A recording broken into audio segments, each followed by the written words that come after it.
WWE Crown Jewel comes to you live tomorrow, 12 noon Eastern time as I record this. And it's time for the listeners of this show to have a voice. And we get to hear what they feel about what's going on as we lead into Crown Jewel and the season premieres of both Raw and Smackdown. The rosters have now been set in stone. Do we have any surprises? Are there any trades?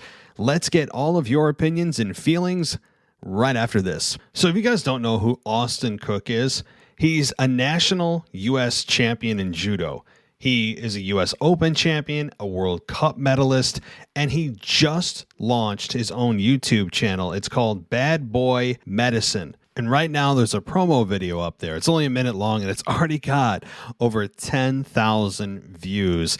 And there's going to be a lot more content coming. For example, he is going to be interviewing UFC champion Murilo Bustamante. So that's going to be going on the YouTube channel. Of course, on Instagram, you can also follow him at Bad Boy Medicine. Go check out the promo video as well. This is a YouTube channel that's going to grow very quickly, guys. Again, it's Bad Boy Medicine. So if you love combat sports and performance medicine, you're not going to want to miss this. So subscribe right now to Bad Boy Medicine. When the Universe Speaks Pod Show drops episodes almost every Friday.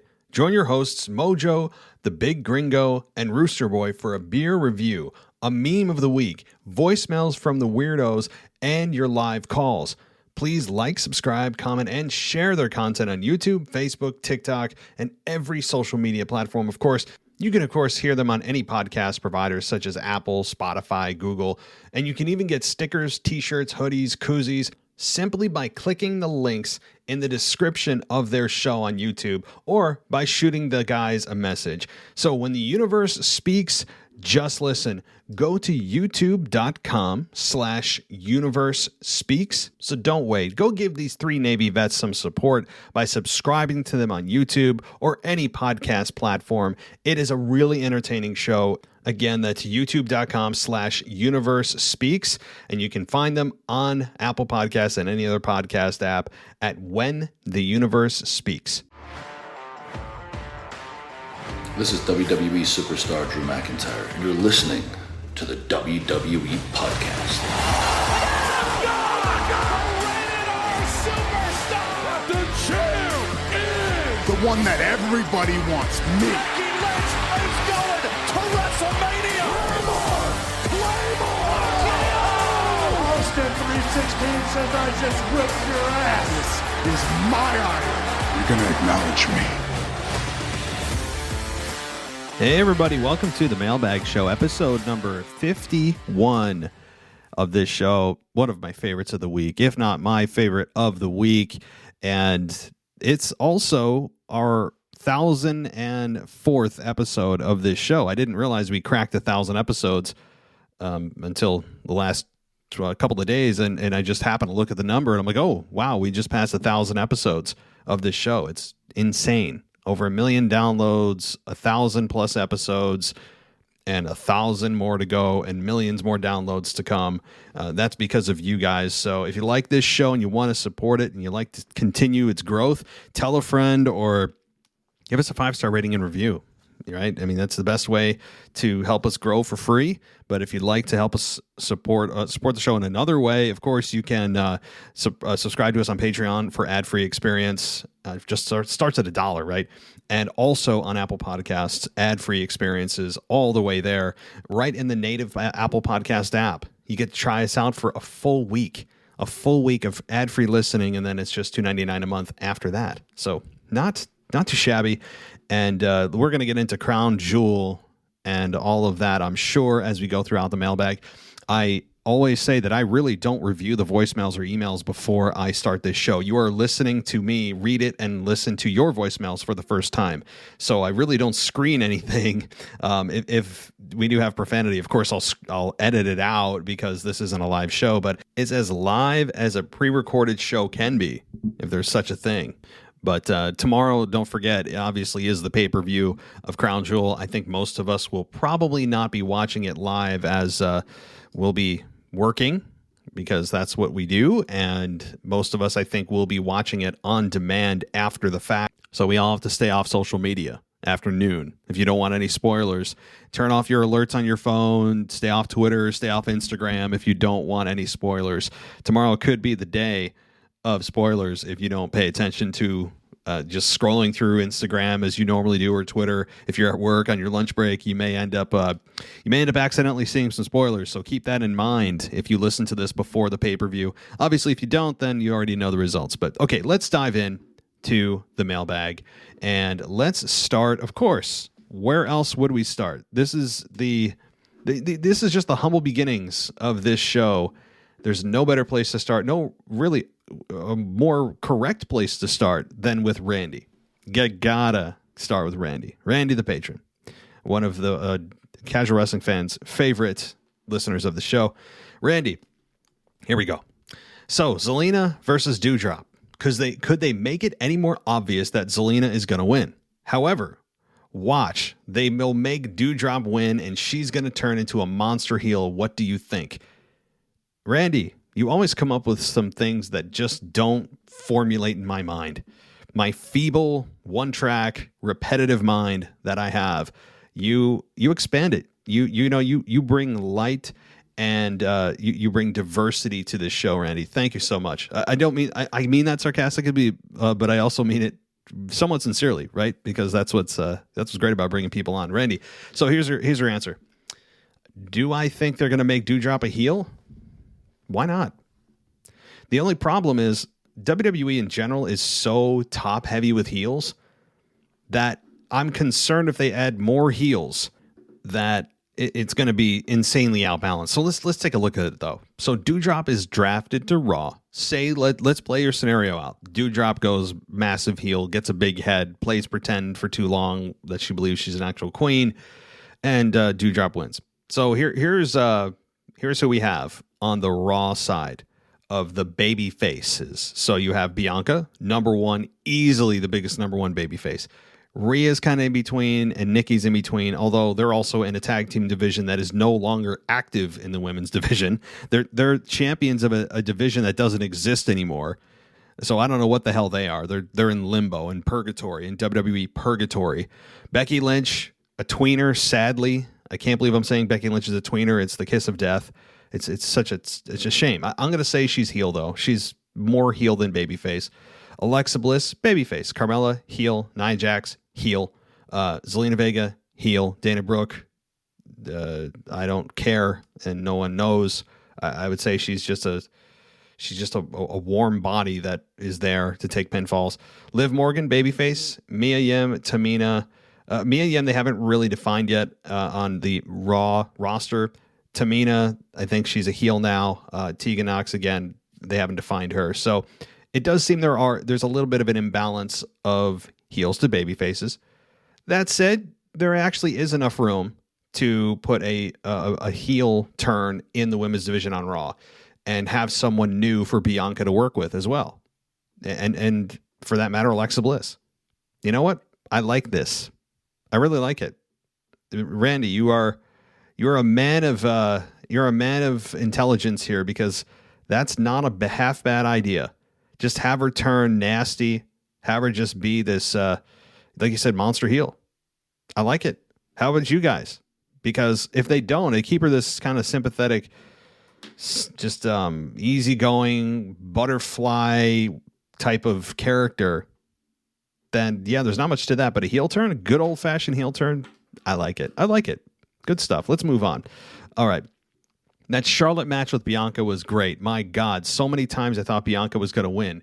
Do you think she can actually win against Becky this Thursday? Unfortunately, I'll be working during the show, but I'll watch it later. Yep, like all of us, buddy. I think Brock and Roman, the match will be disqualified or end in DQ by Finn Balor, and then maybe a three-way. That's it for now. Okay, let me start with that one first. I don't think Finn Balor is going to be involved in this. And the reason is he's already involved in the King of the Ring tournament. And I think that he's going to lose to Xavier Woods. I think most of us believe that Finn Balor as a king wouldn't be as fun as Xavier as a king.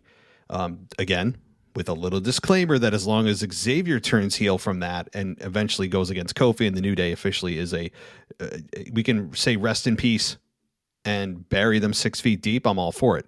So that's that. Well, I'm sure we'll get into Xavier more later, but I don't think that's the way it's going to go down, because I think that Brock and Roman are on a different path together, meaning this is the beginning of something, and the payoff is not going to be a triple threat with Finn Balor. I don't believe that. Now, that doesn't mean that he can't, work with Roman again before Brock comes back to him. Certainly, but I don't think the payoff is going to be Finn in a 3-way with Brock and Roman. It's not that I wouldn't book it or think it's a great idea. I'm looking at this whole thing through Vince's eyes and how he's booked in the past, and I don't see that happening. I don't. I think this is all about Brock and Roman, and and probably Drew McIntyre. My best prediction is this. For WrestleMania, I think it could be Brock versus Roman versus Drew, assuming The Rock isn't looming out there and the rumors of him coming for next year's WrestleMania in LA are true, and he's not coming this year. Then it's Brock, Roman, and Drew in a triple threat for the Universal Championship at WrestleMania 38 in Dallas. So I think they're working towards that. Your first question about Bianca winning. Yeah, look, I loved that match. It's really such a treat to watch a Bianca Belair match, and a Charlotte match for that matter. The match gets better as it goes on. It's not just about the near falls. It's just the fluidity of their movements, the intensity that Bianca brings to her in-ring work is not see-through, meaning it doesn't look like she's putting on a performance most of the time. She has her showboating, and she has the moments that are really very entertainment-y. But for the most part, she looks like she could be a woman's amateur wrestler. She could have been in a Olympic qualifying team, I'm sure. She is just an all-American athlete, and we know her athletic background, Knoxville, Tennessee, all that we saw a month or two ago. But I'm way off topic here. So do I think she can actually win against Becky this Thursday? I'm going to say no. I think that they're going to continue to put Bianca on the climbing up the mountain journey. As I always say, too, as you get deeper into the calendar year and you start to actually kind of peek in just a little to possible WrestleMania matchups, because we're halfway through the WrestleMania cycle already, believe it or not, right? Like we're 6 months past last year's WrestleMania, which means we're 6 months until this year's WrestleMania. So we're actually closer to WrestleMania 38 than we are WrestleMania 37. Pretty cool, right? Well, also scary how quickly time goes. But as we get closer, heels as champion will become more commonplace because you have usually better stories being told with baby faces on the chase for those championships. So that's my guess. And I don't think Bianca is going to win a championship anytime soon, but I'm cool with it as long as they put her on a nice path that leads to even Rumble, right? Like it doesn't have to be to WrestleMania. Not everything has to lead to WrestleMania, but that's the general ideology I think that they have right now of how to continue to make Bianca successful, and all of it's worked thus far really well. So thank you, Randy. I'll be interested to hear your thoughts on Crown Jewel, and enjoy work while we all avoid social media. Stay off it, guys. You don't want to get spoiled. All right, let's see here. Who do we have next? Miller. Oh boy. Miller's got some things to say here. So, oh boy, he has got quite a bit of things here. So let's get going here. By the way, guys, if you want to get priority placement on the show, if you're a patron, you get up front at the beginning of the show your emails read.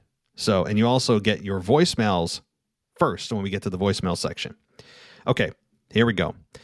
How's it, Matt? Miller here from the beautiful South Africa. It's been a couple of crazy weeks. Haven't been watching any shows for 2 weeks, so really appreciate the reviews to keep me updated. I'm just waiting for Crown Jewel to be over and think the shows and stories would be more set and organized and leading in better directions. Thanks for the shout out of Michael Gross. Sorry I couldn't keep up with the insane high pressure Matt put me on to make it for the mailbag. Sorry, buddy. But did enjoy the Raw review with you again. I'm excited to see the new storylines that can happen after the draft has happened. Jeff Hardy being on Smackdown could be great for his career now being at the end. I also think getting rid of the tag titles and rather replacing it with a single mid-card title is a great idea. But with the women's roster being so thin, could it be cross-branded? Could it be a cross-branded title? Probably not, as Raw and SmackDown being on different networks would probably defeat the purpose of the draft. Well, let me pause there. I really enjoyed Michael Gross's idea of the mid-card championship for the women, because it's clear that the women's tag team division will never be a consistent focus of WWE. It goes in waves. It flares up really white hot and then it peters out, and flares up and really peters out. And this time it's just completely out. They just poured water all over that fire and it's out. And if they're going to treat it like that, with that kind of disrespect, and Vince is more focused on singles, then at least create a secondary singles championship that I think you should be able to float. That'd be cool. Just create one. It doesn't need to be one for each brand. Just one that you could have that champion float between any brand that they wish. That'd be fun. And a little bit of an incentive and unpredictability too. I'm okay with that. I really am. Okay. And I'm back to the email here. Also would leave the main title contenders being the same people, which would become boring quickly. Agreed. I really wish Liv Morgan could have gone further in the Queen's Crown tournament, but maybe this opens her up to go for the main Raw Women's Championship. Yes. See, that's the point people are missing too, and I'm glad you brought that up, Miller, is that just because Liv has exited this tournament and she's no longer a part of the Queen's Crown, let me ask the fans this. Would you rather have her win a pretend championship or a real one? Just because she was exiled from this tournament, it does not mean they can't put her in an actual storyline to build her for a championship match. That's the key. Now, will they do it? Is there follow through? We will, time of course will tell. Time will tell, but that's exactly right. My predictions for Crown Jewel. Back to Miller here. Xavier and Zelena win the crowns. Yes. Don't know why Dewdrop is even in the tournament. Reigns retains the title. Big E retains the title, obviously, as McIntyre is moving to SmackDown. Becky pins Sasha after receiving KOD from Bianca and Becky throwing her out of the ring. Yeah, that's... Buddy, you were on point here with me. Edge wins Hell in a Cell. Oh, you fell off. You fell off, buddy. I'm sorry. I love Edge and I want him to win, but I think the better, more logical ending is Seth. Given Seth is more of the future still and present, but way more than Edge. But I hear you. I hope if Edge wins, I'm not going to put up a stink. That's cool too. But okay, Edge wins, which I think is going to be the match of the night. Goldberg beats Lashley because I think that's what they want in Riyadh. RK Bro going to retain the title. Also, to answer your question, Matt, the full name of Saudi Arabia is actually Kingdom of Saudi Arabia. It's like South Africa, or our name is actually Republic of South Africa, but it's best known as South Africa. Random fact. Well, cool. Thank you, Miller, for that. I think Amanda Jin also cleared that up for me on Twitter. She's my built-in encyclopedia. She's so quick to answer my questions when I'm confused or frustrated when they do things. She's like, oh no, it's this, and she'll send me a screenshot. So thank you to Miller and of course Amanda for just being my live Google. Thank you. Just out of curiosity, where is Asuka? Did she even get drafted? Is she still in WWE or did I miss something? She's still there. Apparently she is injured. I don't know the extent of the injury, but that is what I'm hearing. So she's still around. She didn't get drafted, which I think is smart because they don't know whenever she's ready to return what the lay of the land's going to look like. So they'll have the flexibility to just draft her wherever she's needed, which I think should be SmackDown because SmackDown is in desperate need of baby faces. So Asuka should get the hell off Raw and go to SmackDown. That's my guess. Whenever she comes back. I look forward to listening to the rest of your shows. Hopefully from next week, my life will be more relaxed and can start watching some wrestling. Well, I hope so too, buddy. But I know you have more messages here, so let's continue on. Busy listening to the Raw review and Crown Jewel preview. Definitely agree with what you said, that you have thousands of times, and what Ashley said. I'm not sure what you mean. I'm trying to reread that sentence as if I missed it. Definitely agree with what you have said thousands of times. Oh, okay. You've agreed with what I've said thousands of times and what Ashley said. The Hell in a Cell pay-per-view dilutes the reason for a Hell in a Cell match. But the Edge and Rollins story has no other way to go than doing a Hell in a Cell match. That should be the standard going forward for having a Hell in a Cell match. And what you mentioned about the blood and PG era, whether WWE is considered being a sport or entertainment, for sure other sport, such as rugby or football, the majority of the time has blood occurring, or even cartoons have blood sometimes. Come on, WWE, just a little blood won't traumatize the viewers. I don't believe they'll intentionally have blood. I think if there's an accidental cut from the wrestling gods, as I said, which we can all just kind of, say our prayers for, then that'll happen accidentally, or thumbtacks, which they'll just be kind of little droplets of blood on the skin when it, thumbtacks are brutal, but there's less of a, less blood there. Or maybe they can convince the sponsors of the show or Saudi Arabia or whoever would have a problem with it to just for this match incorporate it. It would be so cool to see blood intentionally done in WWE when it's needed, and very rarely. And this is one of the cases I think it's needed. You can't tell somebody you're going to scar their soul and there's no bumps, bruises, or blood on them after you're done with them. I mean, it's, but anyway, I agree. I think we're all hoping for it. Also, King of the Ring final. I thought that Elias, who has been saying old Elias is gone, and looking at the history such as Shane McMahon and the greatest wrestler in the world standing in for Miz, what's the chances of Elias making a return and worming his way into the tournament and winning the crown? Just a thought, odd chance, but WWE loves the unpredictable happening. I don't think so. I think it would really hurt the integrity of the tournament. Now, some people could argue, well, there's not much integrity to the tournament to begin with. They didn't explain how the people were even selected for the tournament, which we all know really the real reason is anybody that's not doing anything and doesn't have a storyline on TV, you're in the tournament, especially for the women. But that said, I don't think Elias, they could do that, again, for the integrity of the tournament. King of the Ring is still held at a high standard in people's promos. They talk about who has won it, like Stone Cold, right? Stone Cold Steve Austin won it. Triple H has won it. King Booker has won it and made a great second part of his career. So they're still talking about those names and attaching it to the tournament, adding prestige and lineage. I don't think that they would do it. I don't know how that could happen. The only way I could see that happening is if he attacks, say, Finn Balor backstage and they have to have a replacement, and the replacement is the one who attacked Finn, and Elias is the one, right? That's the only way I could see it. I hope that doesn't happen, though. I want to see Finn Balor tomorrow night, or tomorrow afternoon, for that matter.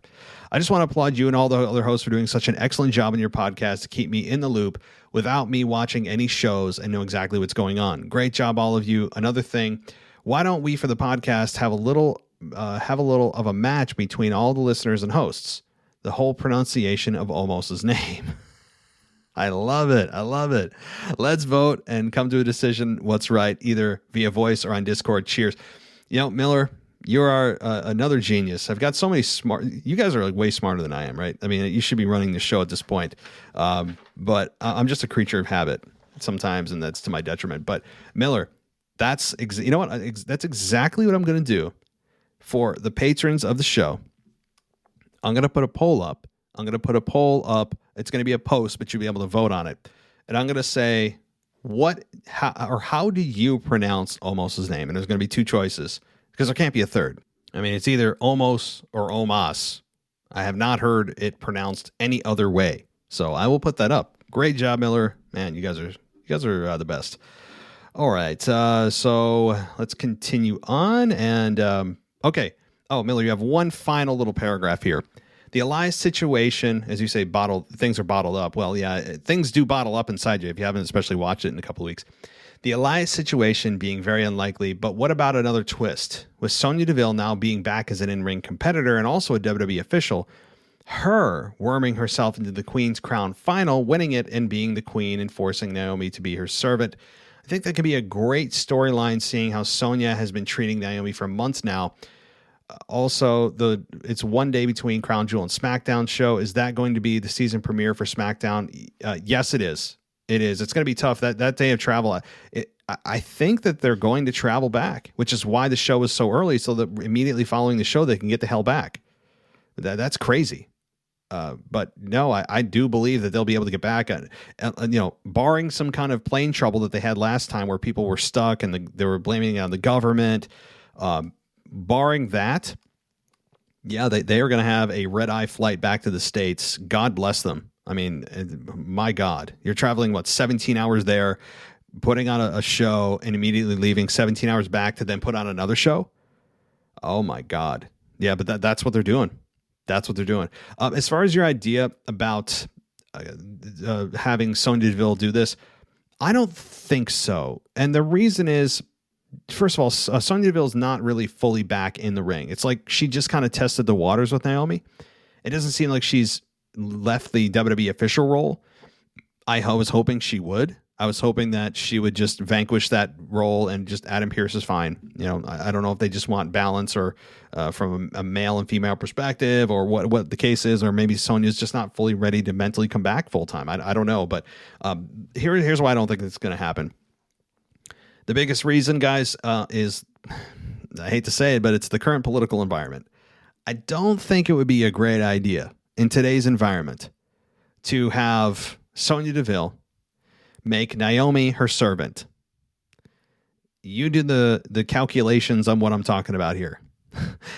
I know what you mean, and I'm not agreeing with that assessment that most people would make. I think that would be offended by this. It's wrestling. I mean, it's freaking wrestling, for God's sakes. But nonetheless, think about what I'm saying, guys. Sonya making Naomi her servant, not a good look, right? So I don't think it's going to happen, mainly for that reason. And I don't think Sonya's going to do that to, again, bastardize the Queen's Crown. I mean, you don't want your first tournament to be a sham. But I'm a fan of Sonya Deville. Good idea, though. Good thoughts. Good thoughts. All right. Let's continue on here. And who's up next? I'll give you a big clue. We're about to head inside the DJ booth.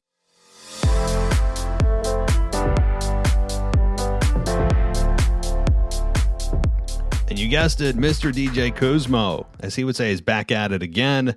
We're going to hear from him, of course, a little bit later as well. But as far as his email goes, good grief, let's get going. So he writes in, patron of the show, by the way. Much love to DJ. Hey, Matt and WWE AEW podcast fam. This is DJ Kuzmo back at it again on your Mailbag show. Cues the lights, hits the music, and let's get the show rolling with another edition of In the DJ Booth with DJ Kuzmo. Well, yes, here we go, buddy. Future champion bookings. So, like I mentioned last week, before some random resident heel guy named Owen acknowledged me, I wanted to give a shout out to Mr. Casual Wrestling Fan on his game show idea that he did on the last week in review episode of booking the next WWE champion, the next Universal champion, and the next Raw and SmackDown women's champions. So let's begin with chapter 1, the WWE champion. As of now, the current WWE champion is Big E. I am predicting that Big E will remain champion until one of those January pay-per-views or free TV specials where he would eventually lose the title to Seth, the visionary of drip, Seth Rollins. By the way, guys, does anybody understand what the visionary of drip is? It's too close to Johnny Drip Drip. I don't need any references to moisture ever again. I have fulfilled that quota for the rest of my time on this earth. So I have no idea what the visionary of drip is. I'm cool with just the visionary. So perhaps somebody can clear this up for me and I won't be so angry at the drip part. But when we would then get Big E and Seth feuding for 2 more pay-per-views in Elimination Chamber and Fastlane. However, at the Royal Rumble, I'm predicting that Finn Balor wins the Rumble and then challenges Seth for at WrestleMania 38. Finn wins the WWE title, then Edge returns by hitting Seth with a spear, and then Finn and Edge have a face-off. Then Edge, Seth, and Finn have a triple threat match for the WWE title at Backlash. No. Hey, DJ. It's WrestleMania Backlash. Jeez. It's not just Backlash. We need to know what type of Backlash it is because it's not implied. We have no idea. We need to make it WrestleMania Backlash. Goodness gracious. All right. In which Finn retains the WWE title. Edge and Seth feud one more time in a last man standing match at Hell in a Cell. Edge wins the match and Seth is off TV for a while.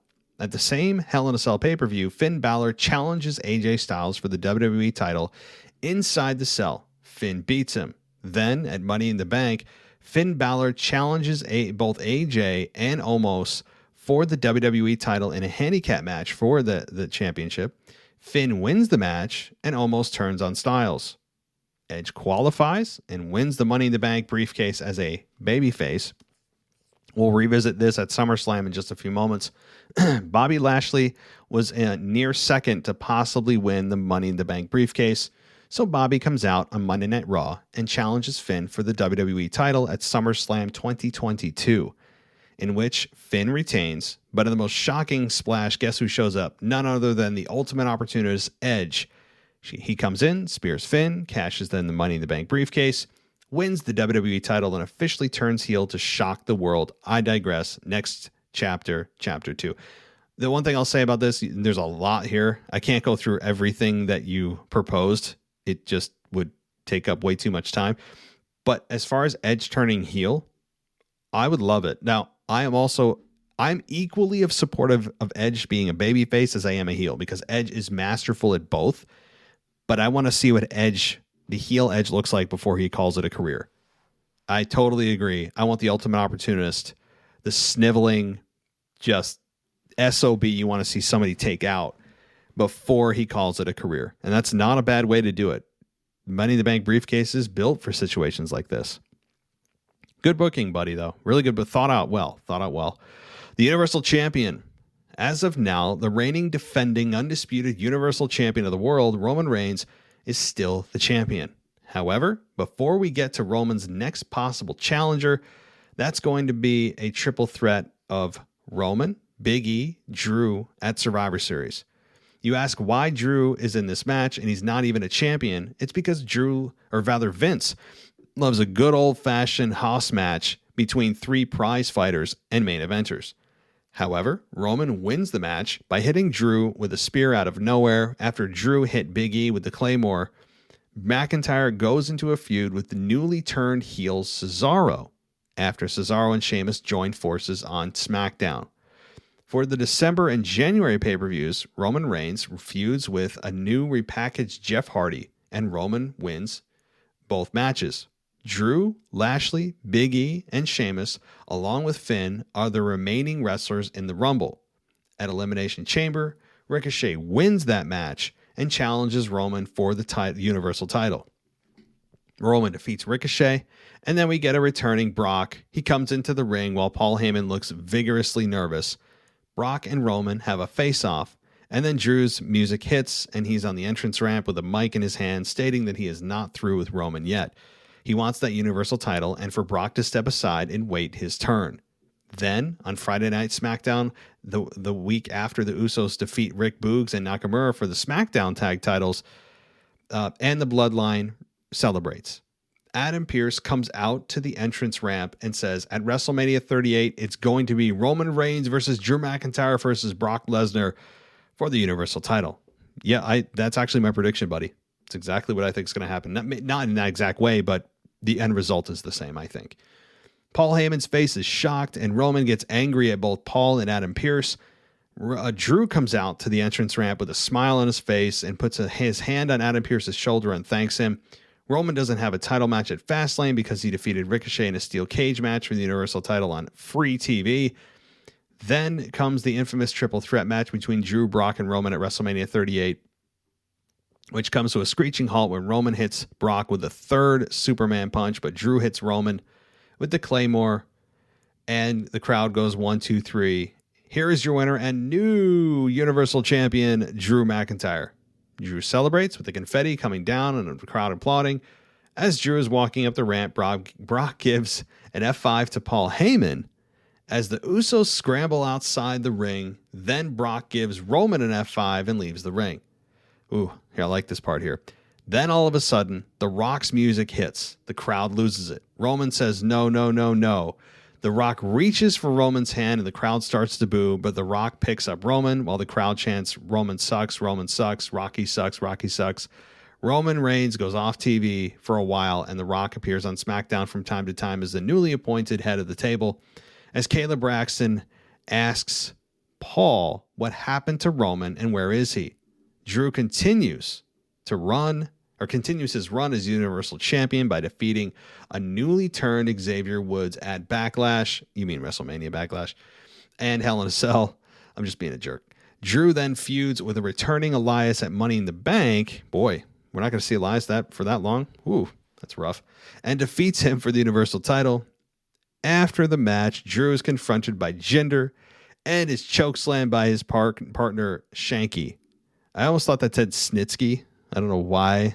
Anybody remember Snitsky? It wasn't my fault. Yeah. Anyway, this leads to a Drew versus Jinder Mahal title match inside of a Punjabi cell at SummerSlam. Drew defeats Jinder, but then a newly traded Bearcat Lee from Raw to SmackDown comes from the crowd and attacks Drew and hits him with the Big Bam Catastrophe. Drew lays on the mat while the Bearcat lifts Drew's Universal title. God, that hurts my soul to say Bearcat. There's something inside me that's like rotting away. Where am I here? Oh, so on the other hand, in Roman's absence, there has been some friction in the bloodline where The Rock is trying to convince the Usos and new member Nia Jax that Roman is using them to get what he wants and that Roman doesn't care about them. This leads to Roman returning 3 weeks before SummerSlam, building up a storyline against The Rock at SummerSlam for control of the bloodline. Roman wins by hitting The Rock with 2 Superman punches and hitting The Rock with a spear. Rock returns to Hollywood. Roman rebuilds the bloodline and goes on a quest to get back his Universal title to end 2022. Holy moly cannoli, buddy. This is, first of all, it's not implausible. It's not implausible. Definitely some of these I do think it could happen. I think that though, the one thing I don't know if they do though is having The Rock and Roman finally having that match at SummerSlam. Now, the argument against that would be, well, it's the second biggest pay-per-view. They are in a stadium now for SummerSlam, and you're right, but that has WrestleMania written all over it. And The Rock turning heel is also interesting. I don't know if they'd want him heel though. That's the other thing too. I think The Rock should return. This storyline is just tailor-made for The Rock with the whole family thing going on. But yeah, I think that this is good stuff though. It's good stuff. It got me kind of into it, like it's happening. All right, a few more here. The SmackDown Women's Championship. This one's not nearly as long, guys. This one he got straight to the point. So as of now, the current SmackDown Women's Champion is Becky, who's on Raw. So I see that possibly Becky retains the title and then she swaps the title with Charlotte so that Charlotte becomes the new SmackDown Women's Champion and Becky becomes the new Raw Women's Champion. I think you're right. It's very straightforward. Charlotte remains the champion until WrestleMania and loses the title to a returning and newly signed SmackDown Asuka. I agree. I just mentioned that earlier at WrestleMania 38. Asuka remains the champ until she loses the title to Sonya Deville at SummerSlam. Yeah, this buddy. Yep, you kept it short and sweet on that one, and I agree. I think that Asuka is she's a big time star out there looming that I think WWE needs back in a big way because they need baby faces terribly on SmackDown. Okay. Finally, Chapter 4, the Raw Women's Championship, that is. As of now, the current Raw Women's Champion is Charlotte. And of course, she and Becky are going to swap the belts. So the new Raw Women's Champion will be Becky. Becky will have the title until WrestleMania 38, and she loses the title to the winner of the 2022 Royal Rumble, Rhea Ripley. You're saying she's repackaged as a babyface, okay. In the meantime, Bianca is in a tag team with Mia Yim, and they feud with the new women's tag champs of Queen Zelena and Carmella. Rhea remains the champion until June or July, then loses it to Becky. Then Bianca challenges Becky for the title at SummerSlam and wins the title to finally get the SummerSlam victory that was stolen from her when Becky came back to squash her in 26 seconds. Yeah, I like that. I like the I guess the poetry there of what goes around comes around with Bianca doing the same thing to Becky. That'd be pretty cool. These 4 major title storylines are not set in stone, and there's a possibility of things that might happen from now until next year's WrestleMania. Wrestlers that might be off TV, return, debut, don't forget injury. Yep. Okay, so quickly, your Crown Jewel predictions. King of the Ring finals, you're saying Woods wins. Queen of the Ring or Queen's Crown, Zelena wins. Goldberg wins. Yep. Sadly, Big E wins. RK Bro wins. Becky Lynch wins. Yeah, dude, you're in lockstep with every choice I made for Crown Jewel. This has been another edition of In the DJ Booth with DJ Kuzmo signing off. Peace. Catch the rest of the predictions on the voice recording that is attached to the email. Yep. So we will get to that. You're saying that shout out to Brad and a major announcement. Interesting, buddy. All right. Well, we'll get to the voicemail once we get to that section. We don't have too many more emails, so we're getting close. All right. So our next email comes to us from, who is this here? Maverick. So here we go. He says, "Hey, Matt, it's the gardener's nephew again. And I've never written to the mailbag, but figure I'd bring up a topic that my uncle and I discussed a little, which is Buddy Murphy. We believe he will end up in New Japan. And if so, what matches would you want to see? Personally, I would want to see Murphy versus Jay White or up against Naito. Also, would you add any sort of stipulations to the match type? Just an idea." Well, listen, buddy, I sadly am not privy to the New Japan current product. So that's actually, we had somebody who did do New Japan for a little while on the show, and it didn't work out too well for other reasons, but I don't know the product very well. That said, I do know Buddy Murphy, and I have been, maybe you have as well, have been kind of keeping up with him on Instagram, and the dude looks jacked. The dude is in crazy good shape. Credit to Buddy Murphy. He looks he must eat, breathe, and sleep inside the gym and have an IV of protein powder running through his veins. The dude is just crazy right now. So credit to him. But that said, I'll take your word for it. I mean, Murphy versus Jay White or up against Naito, sure.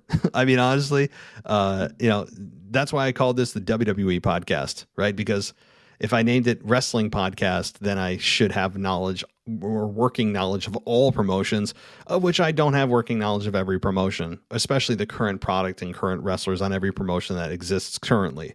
So right now, my scope of knowledge is NXT to some degree, obviously the main Raw, Smackdown, and AEW also to some degree. So that's pretty much it. Very limited on Impact or on New Japan or any other like a Global Force or anything like that. So yeah, there it is. I'm not going to try to beat around the bush, but thank you, buddy. And if you have a WWE related question, then you'll make me feel smarter. So make me feel smart, man. I don't want to be called out on my own show, but thanks for the email and for making me look like a fool. Good stuff. Of course, I'm kidding. All right, let's move on and let's get to. Oh wait, let's see. What is this? Sierra Hotel India Echo Lima Delta Shield. Oh boy, I think I know who this is. Let's get to it. Listening to you and Anthony discuss a potential Roman Reigns face turn had me reflecting on how I felt about Roman when he was the Shield and burst onto the scene to his eventual heel turn. Although I did eventually turn to seriously dislike the Roman's character, this was later than most as I saw what they were trying to do with Roman. There was always something that I loved about when he would tap into his darker side while being the smiling baby face. If WWE were to turn him face, this is how I would do it. Okay, well, first of all, this is our resident heel Owen, so prepare yourselves, guys. Scenario 1. Paul Heyman. This is definitely a long shot. I'm a smart guy, unlike many of the listeners of this show. Told you guys. I should have had a trigger warning. So know this storyline has a very slim chance of ever developing, but this is something that I would love to see.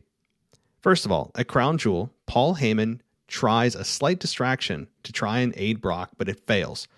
It has to be something minor, as it should not break up the bloodline, but only further the sense of distrust between Roman and Paul that we're starting to see now. Roman would be victorious over Brock. Yes, first of all, that's exactly what I said, that it's a plausible deniability that Paul could have, but he's truly trying to help Brock, even though he could easily have an excuse of why he wasn't. But it'll continue to seed and water that distrust and erode that relationship, whatever analogy you want to use, but that's exactly right. In the following weeks, we see the WWE management become frustrated at Sonya Deville for her actions, and Adam Cole walks away from the company as he's had enough of Sonya taking full control. This is all in story, by the way. Yes. This leads to Paul Heyman offering himself to become a WWE official, which is reluctantly granted. In the following weeks, he makes decisions to aid Brock and put down Roman. This causes a natural support starting to build for Roman. Behind Roman's back, we start seeing glimpses of Paul building up some sort of plan. We now have reached Mania. Paul Heyman has been a WWE official for around 4 months and is the most hated man in WWE. WrestleMania, the main event is Roman versus Brock for the Universal title. Spear. The match looks over. 1, 2. Roman gets pulled out of the ring by his cousins, the Usos. This was Paul's master plan. The referee goes to call off the match as Paul runs out, calling for the match to be continued, or the referee will be fired. F5, Brock wins. The following scene will be Brock and the Usos beating down the defeated Roman in a way so brutal, even the biggest Roman hater is feeling sorry for him. It's hard to watch. People are turning away in disgust. Then the music hits. If you smell what The Rock is cooking. The Rock comes out to aid Roman and gives him a respectful hug and handshake. And there you go. You have a babyface Roman. I know that by WWE doing this, they will cut the chance of doing Roman versus Rock. It's just a fantasy story I came up with, so I hope you all enjoyed. I know this is pretty long, but I make no apologies. My emails are the art that you all should be an art that you should all be thanking me for sending in. Lots of love, and only myself, your resident heel Owen, sent from the words of God. Oh my, oh my. Well, at least Owen is modest about his abilities. You know, there is that. His ego's in check. He understands his role in the show. It's just he's very subdued. So that's good, right, Owen? Oh my, good stuff. Yeah, well, yeah, I feel like on this podcast or on this email show right now, on the email portion, that I'm just basically a narrator. I'm a voiceover right now. You guys are coming up with so many great scenarios that I really do. I feel like just a narrator. So Owen, good stuff though, buddy. There's, I think, a lot of truth in some of that. But do I think it's going to be babyface Roman versus, teaming up with babyface Rock? No. If you're going to bring The Rock back with Roman in this scenario, in any scenario, you got to put them against one another. Nobody's going to want to see them team up without first going at each other. It's not plausible. I don't think. And the fans would be like, what the hell is going on? Let's just get to what we should have been getting to. All right. So Dennis writes in, he says, "Hey, Matt, can I watch this pay-per-view early?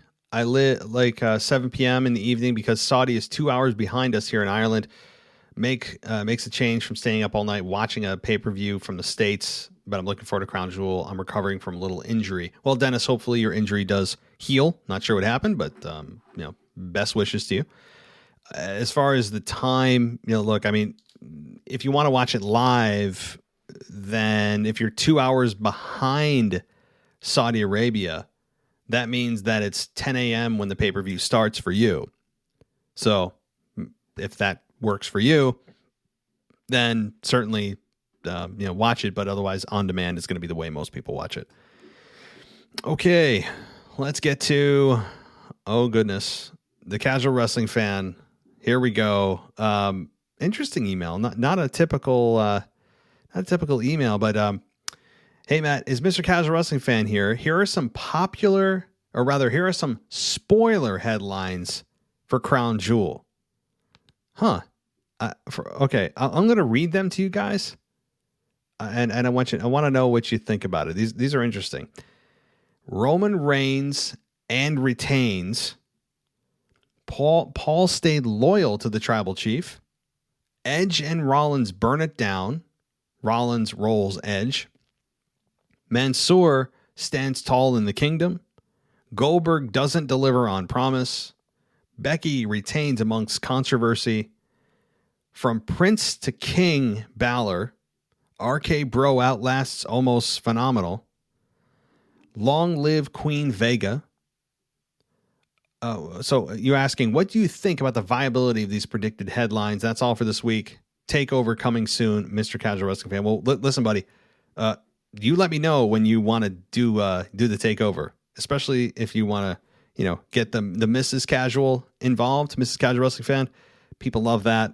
But of course, you can always just say, hey, I want to do the mailbag this week, and I will toss you the mailbag baton, buddy. As far as these headlines go, I think that the most likely ones to become reality is Becky retains amongst controversy. I think that's one.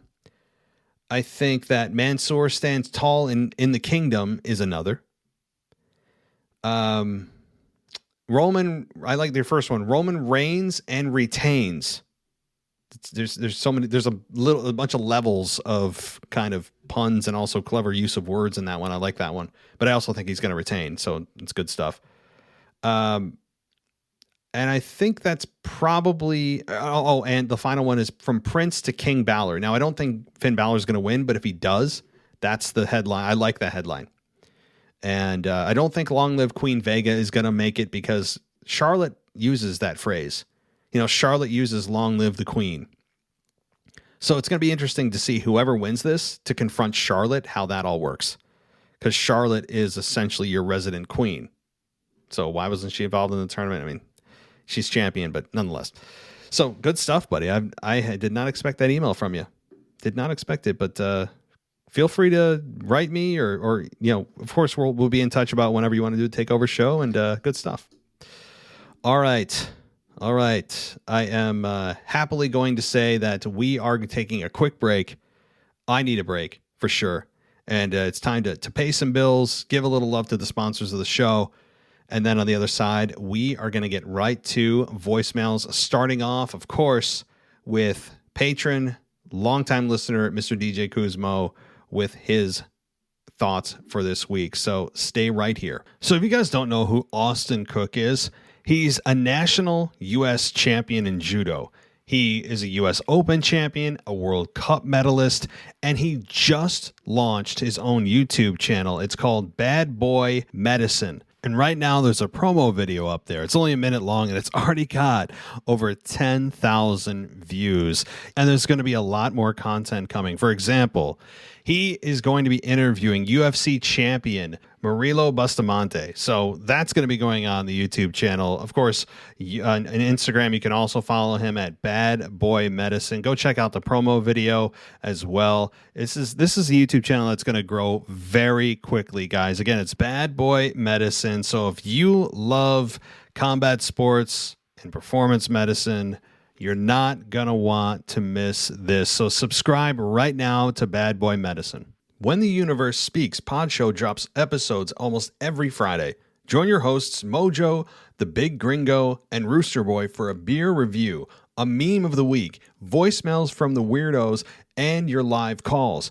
Please like, subscribe, comment, and share their content on YouTube, Facebook, TikTok, and every social media platform. Of course, you can, hear them on any podcast providers such as Apple, Spotify, Google, and you can even get stickers, t-shirts, hoodies, koozies, simply by clicking the links in the description of their show on YouTube or by shooting the guys a message. So when the universe speaks, just listen. Go to youtube.com/universe speaks. So don't wait. Go give these three Navy vets some support by subscribing to them on YouTube or any podcast platform. It is a really entertaining show. Again, that's youtube.com/universe speaks. And you can find them on Apple Podcasts and any other podcast app at When the Universe Speaks. Welcome back to the WWE Podcast. Let's get back to more great wrestling audio.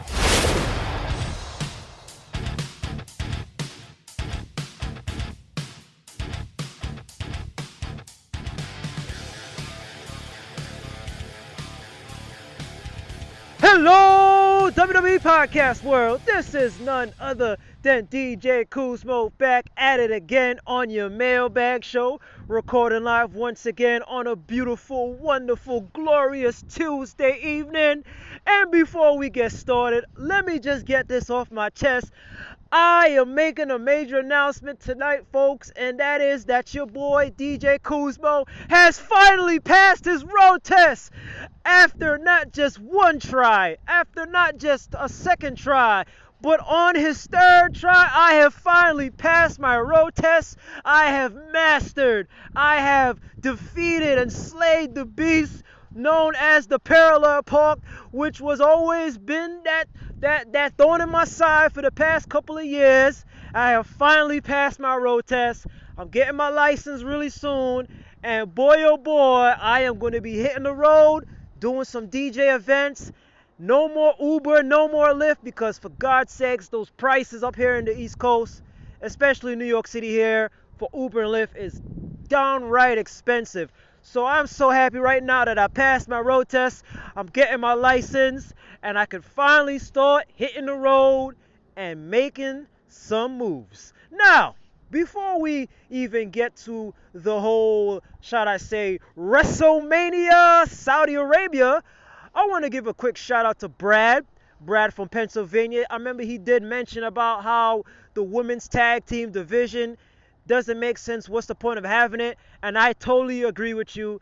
And man, oh man, this should be an opportunity to get rid of the women's tag team title on the main roster, because outside of the Nikki ASH and Rhea Ripley, who else is there next in line to face these ladies? Absolutely nobody. And they should basically get rid of these tag team titles, replace it with some sort of mid-card belt that both the women from the Smackdown roster and the women from the Raw roster on the mid-card could challenge for this title.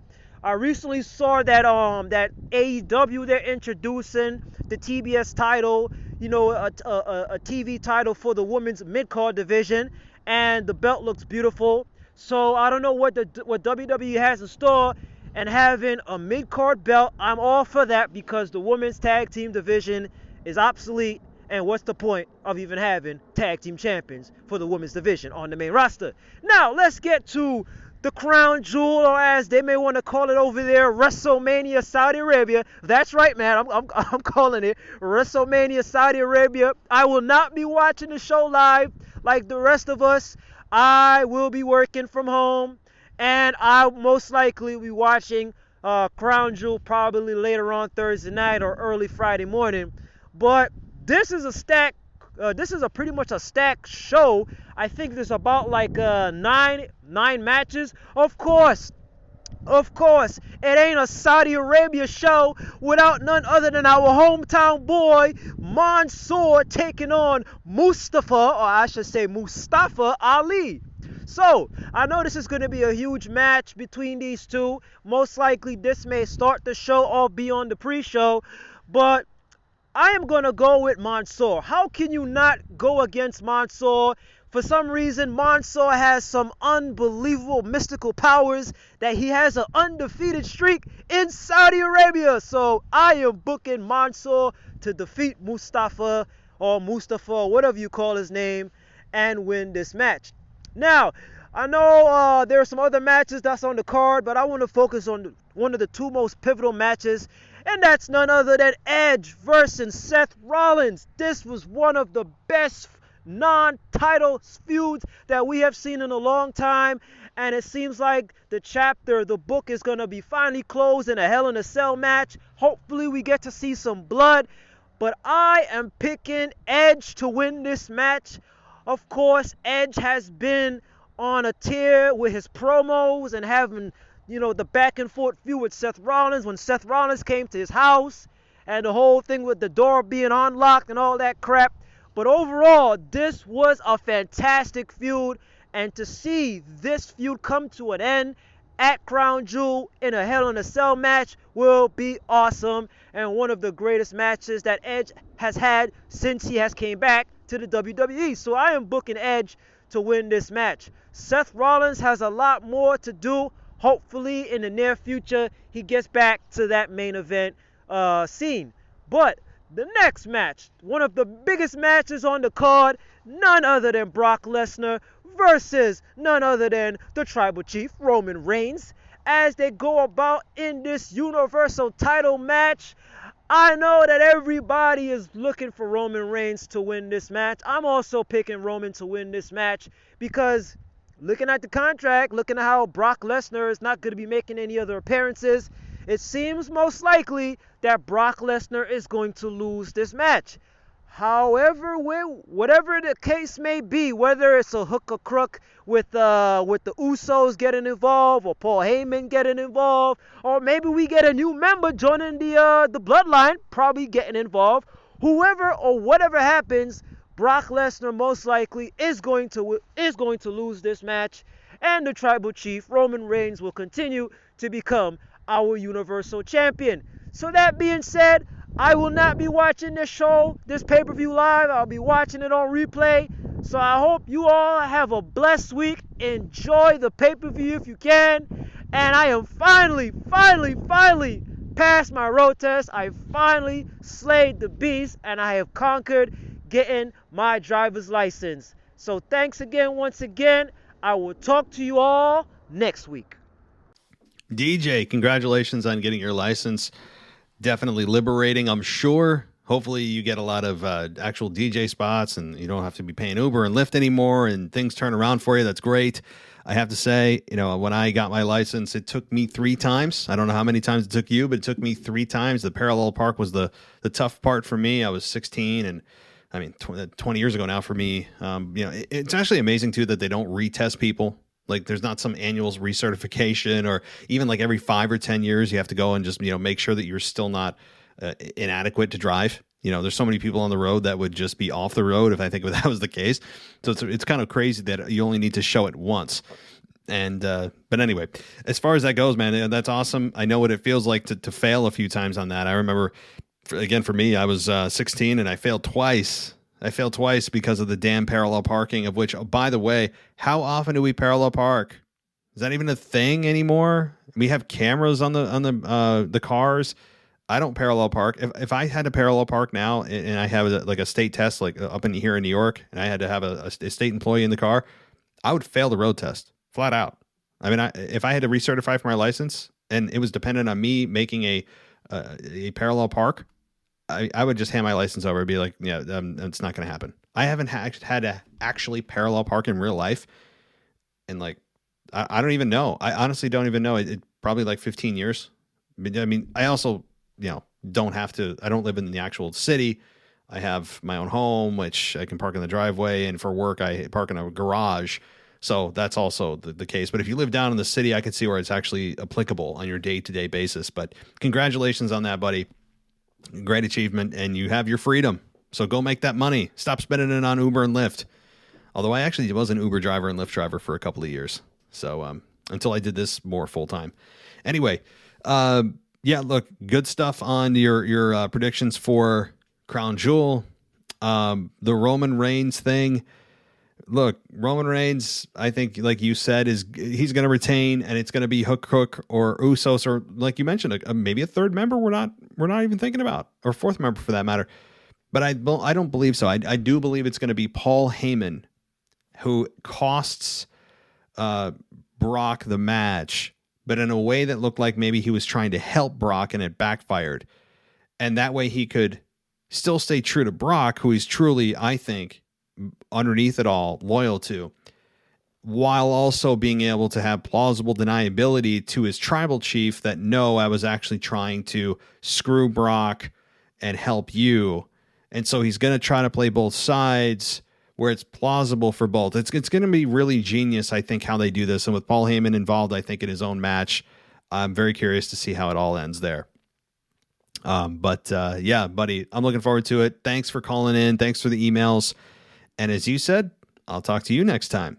All right. And let's get to our next voicemail here. And this is Memphis Mark, and he's got a few voicemails here. First time caller, but great guy on Twitter. And so just bear with me. I will play these voicemails back to back to back. They're not long. But I want to stitch them all together rather than having, 3 or 4 individual ones from the same person. So here we go. Here is Memphis Mark.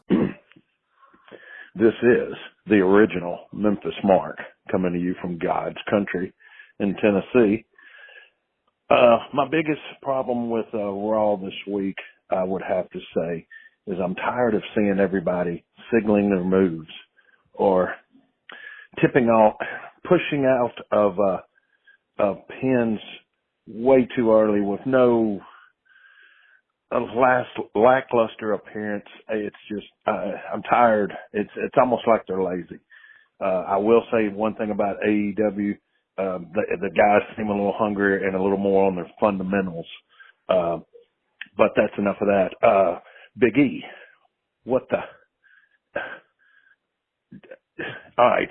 And then Raw. I'm going to give it a D- this week. And I haven't given Raw a D- in my books. I can't remember when. But I think overall the show, the writers, I just hate to see something that I love so much not being taken care of. It's like selling a car to someone that lives across the street that you loved, and they're just kind of dogging it. My opinion. Great show, guys. Talk to you later. Hey, guys. This is Memphis Mark. You know where I'm from. And just a few quick points to maybe get y'all to correspond with. One of them was the Charlotte Flair. She's starting to really dress like her boyfriend, it seems like. He's having a big influence on the clothing choice. Interesting. The Daniel Bryan match, the lights out match, the dark match, whatever you want to call it. I thought it was fantastic. It was really surprised me. He made the old gentleman look good. The old gentleman looked pretty damn good. And to Tony Khan doing the dark matches on the night that they didn't have anything on because of baseball, I thought was a brilliant marketing move. I hate the 24/7 belt. That's all I'm going to say about that. Big E, it's never going to change. And what was that ending with the handshaking and everything? I mean, anyway. All right. And almost, whatever the heck his name is, he talks. It's kind of surprising. And still doing the promos with Kevin O. So I'm not, Kevin Owens, I'm not really sure about that. One thing I did want to say something about was the miking of the mats. And everybody's got to know where the mics are and everything. But besides some of the sloppy kickouts and some of the things they've done in the past weeks, I didn't really see anything this week. The mics are too much. You can hear them sometimes when they're in the corner getting ready to get on the same page with each other, and I really don't like that. And the last quick thing was the I've got friends everywhere that we discuss wrestling, and stoners everywhere are a little pissed at this. And to add, they want to smoke at the end and not at least do something with it. Come on. Guys, enjoy the show. Hope everybody has a great night. Hey, Memphis Mark. I just wanted to say I didn't add this in my previous message, but I've tweeted a few of the old school matches to all you guys and gals, and I'd really like to get some of your actual comparing old school to new school as far as what I was brought up on, and a lot of people my age, and what guys 20 years younger than me, what they think, and even to today's. I think it'd be an interesting topic for a show sometime. There again, thank you, and have a great night. Hey, this is Memphis Mark. Just a couple quick things. One thing I would like to say, I think Andrade has rubbed off on Charlotte Flair, really doing the big time outfits when they're coming out now. They look a lot alike. Big E, come on, man. What's up with the shake? What's up with the ending? I mean, they've got to do something to change that character, but I guess I'm beating a dead horse on that one. Hate the 24/7, and y'all have a great show. Hey, Memphis Mark. Great name, by the way. Love the name. It feels like you feel like a superstar already. It's great to see you on Twitter. I see you very active on Twitter with our co-hosts, and that's great. The old school, new school idea, as I mentioned originally, I love that idea. Michael Gross, I think, would be the perfect candidate for that. So, Michael, I'm throwing you out to the wolves here. I think you've already conversed with him, but he would be a great candidate to do that. He's a wrestling historian. He knows more than I do about wrestling for sure.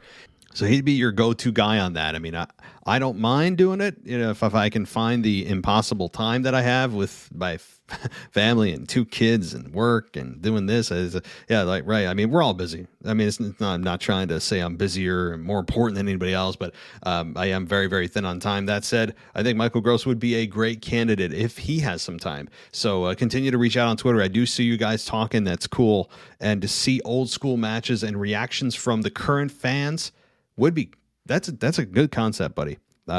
So I noticed in your several voicemails that you sent, number one, they're brief and to the point, which is great. I love how straightforward you are.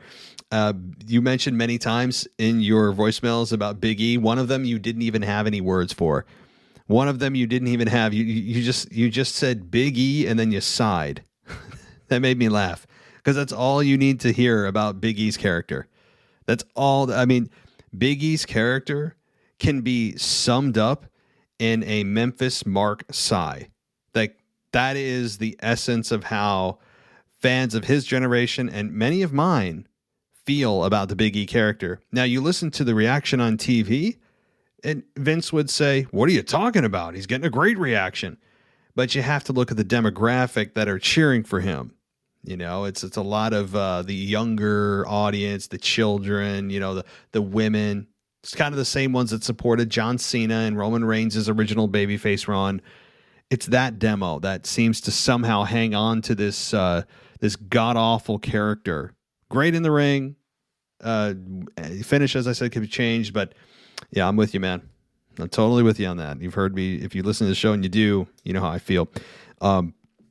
You mentioned so many things. I was trying to write down at least one or two other things to respond to. And Charlotte Flair dressing like her boyfriend made me laugh.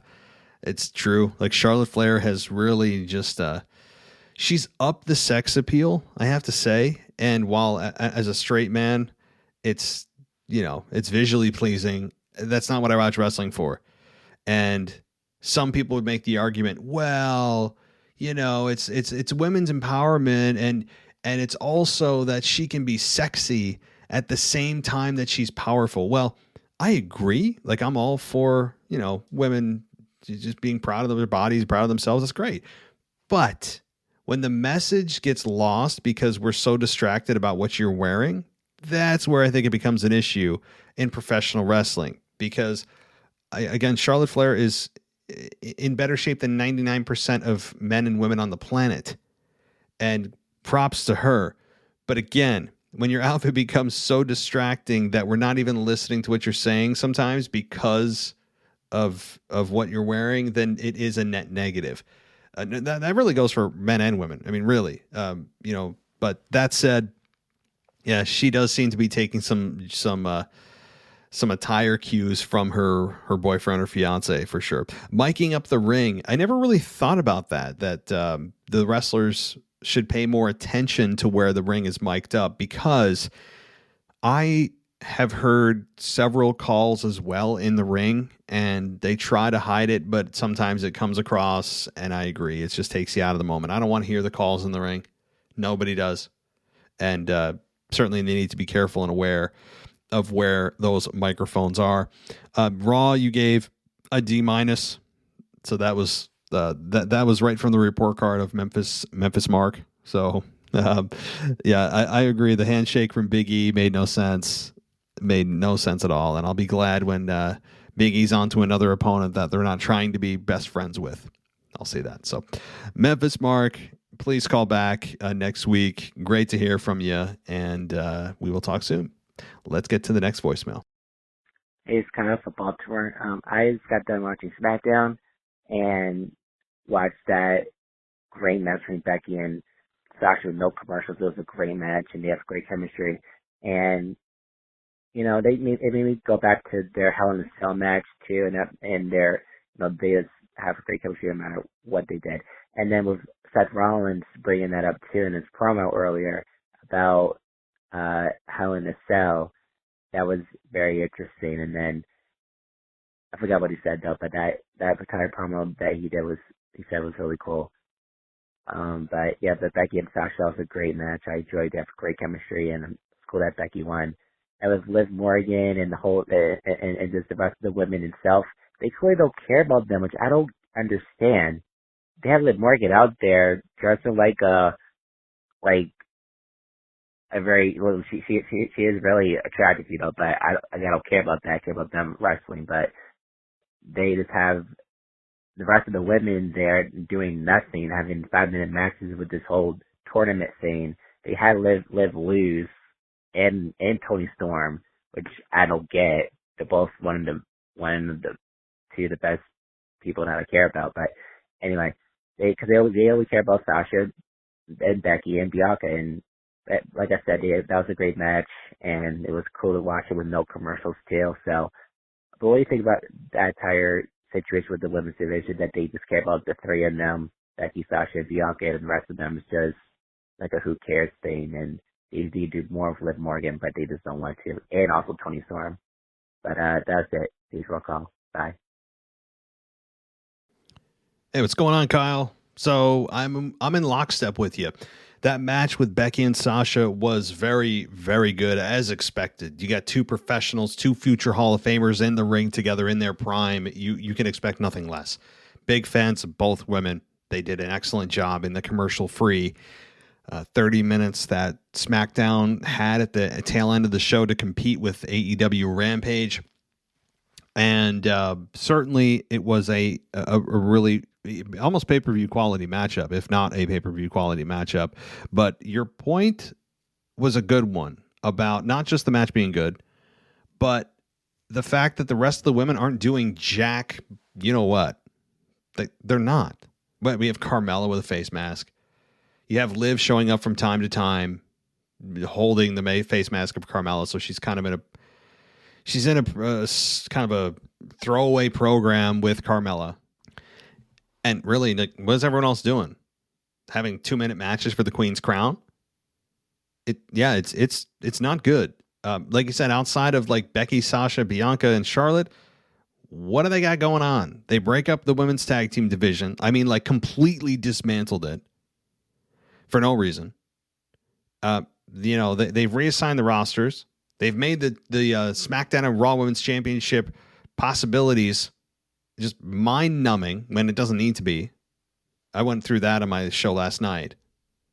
So, yeah, I don't know. I mean, if your name's not Becky, Sasha, Charlotte, or Bianca, WWE doesn't have much for you.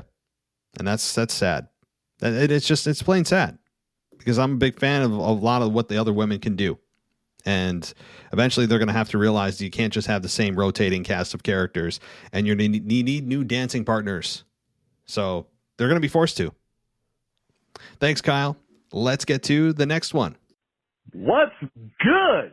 The crisis, the Washington State, and gosh dang it, holy roll up this week of wrestling has just been all over the place. That's really all I can say. I am just with you, Matt. I am really just waiting till Crown Jewel's over and we get into Friday Night SmackDown for the season premiere. The season premiere and, all the draft and all that. We need to know where people are at. They don't know what they're doing with the titles. They got them on different brands, the wrong people. So I've just given up this week on breaking down absolutely anything. Instead, I'm just going to be here to give you a shout out, as well as Anthony DeMarco with the rivalries, Zach Smith with the NXT reviews, Michael Ritter with the Smackdown review, Mimi Burris with the AEW reviews, and hey, big shout out to both you and, of course, Miss Ashley. Man, I know she was got to do the Raw review, the Crown Jewel, preview, all that. So, hey, big shout out to all of y'all out there doing work. And don't think I don't forget about y'all, too. You know who I'm talking about, casual wrestling fan, the resident heel. We talk about DJ Kuzma. We talk about the Patreon. Hey, I love all of y'all. I'm excited to get back to normalcy, and hopefully we'll get a sense of that this coming week. But y'all stay blessed, and I will see y'all next week. Aha, the crisis is back this week. Good to hear from you, buddy. And thanks for all the shout outs. I heard pretty much everybody that we have on the team here. Great stuff. And I'm a big fan of everybody you have on our team. Otherwise I wouldn't have them on our team. And, some of them have been with us nearly since day one of this WWE podcast that started in late 2017. So, this is a hell of a show that's, I think, going to grow. And I'm not tooting my own horn because there's a lot of other shows out there. Certainly. We all know who they are, right? Busted Open, constantly in the top 5, right? You got The Torch, The Observer. And I'm not busted on them at all. They're big for a reason. They do a great job for a reason. And it's tough to compete with those guys. But, hey, we all share a passion for wrestling. We all share a passion for wrestling. This crazy world of just fantasy sports and sports simulation that at the end of the day really means absolutely nothing, because it's just an escape from our normal lives. And I don't mean that to say morbidly, like our lives are terrible and we just want to get, not be in them and wish we had a different life, but rather it's just an escape from the daily stresses that we all have. And that's what makes wrestling fun. That's what makes every TV show, every movie that's ever been created. That's the purpose of all of them. So, Crisis, thank you for the shout outs. Thank you for everything that you've contributed. And so please call back next week. Always great to hear from you and your positivity. I got to say, I don't know if Big E has been talking in your ear about the power of positivity, but certainly you are drinking the Kool-Aid, man. You're drinking the Kool-Aid. And I don't mean that in a bad way. So good stuff. You're a jolt of positivity here. So, all righty. Thank you, brother. And let's continue with, I believe, and I always say this, and then another voicemail pops up. Let's make double sure. Is this the last voicemail? It looks like it is. So let's see what the heck this voicemail is. It's only 19 seconds. So, oh boy, that kind of scares me when it's that short. So bear with me. This could end very interestingly. Here we go. Oh, WWE podcast. Don't you dare be sour. Clap for the greatest mailbag show today and feel the power. It's a new day. Yes, it is. Oh, there you have it, ladies and gentlemen. I have no idea who that was, but it made me laugh, and also made me very angry. Right? It was a mix of emotions flooding to me, of hearing that phrase over and over for 7 years, and no one's ever done this on the podcast. I would assume that whoever did that knows how much I despise the New Day characters and want to have some fun. So congratulate whoever you are. You achieved your goal of hilarity, of originality on the show, and also anger. Yeah, it's a lot of that mixed in there. So. Good stuff. All right, everybody, thank you so much for joining us here. Thank you for contributing. Everybody that took the time to write in and call in. I know we're all busy. We all have lives. We all just are always ultra busy, and I do really appreciate it. This show, I will not have a mailbag show if you guys don't send your emails and voicemails in. It just wouldn't exist. So this is your show. Use it, guys. Use it. Call us if you are a new listener or you just want to contribute. You've been listening for a while and you're like, hey, I'd love to do this. Call us. 518-952-0247. Call. If you want to join that caller and taunting me, or you want to have a little more of a fleshed out response or rant, feel free. You can also email us at realwwpodcast@gmail.com, as you heard the many voicemail or emails rather at the front end of the show. So that's all I got for today, guys. But tomorrow, normally I do not do a show on Thursdays. Normally I look forward to Thursdays because it's my start of a 3-day kind of rest from this show, unless I do a quick news brief, which once in a while I'll do.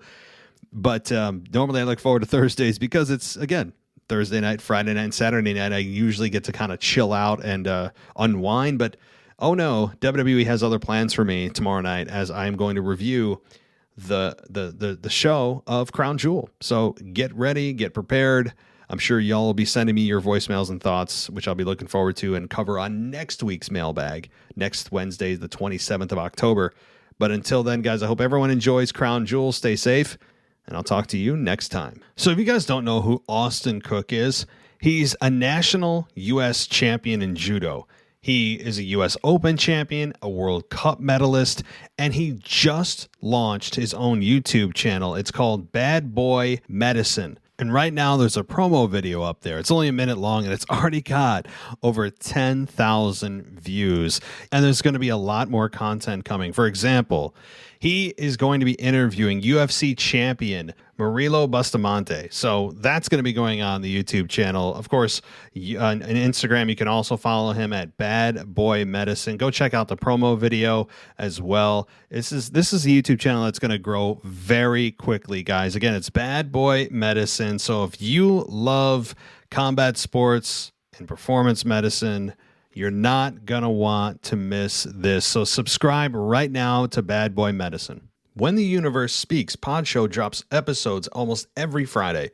Join your hosts Mojo, The Big Gringo, and Rooster Boy for a beer review, a meme of the week, voicemails from the weirdos, and your live calls. Please like, subscribe, comment, and share their content on YouTube, Facebook, TikTok, and every social media platform. Of course, you can, hear them on any podcast providers such as Apple, Spotify, Google, and you can even get stickers, t-shirts, hoodies, koozies, simply by clicking the links in the description of their show on YouTube or by shooting the guys a message. So when the universe speaks, just listen. Go to youtube.com/universe speaks. So don't wait. Go give these three Navy vets some support by subscribing to them on YouTube or any podcast platform. It is a really entertaining show. Again, that's youtube.com/universe speaks. And you can find them on Apple Podcasts and any other podcast app at When the Universe Speaks.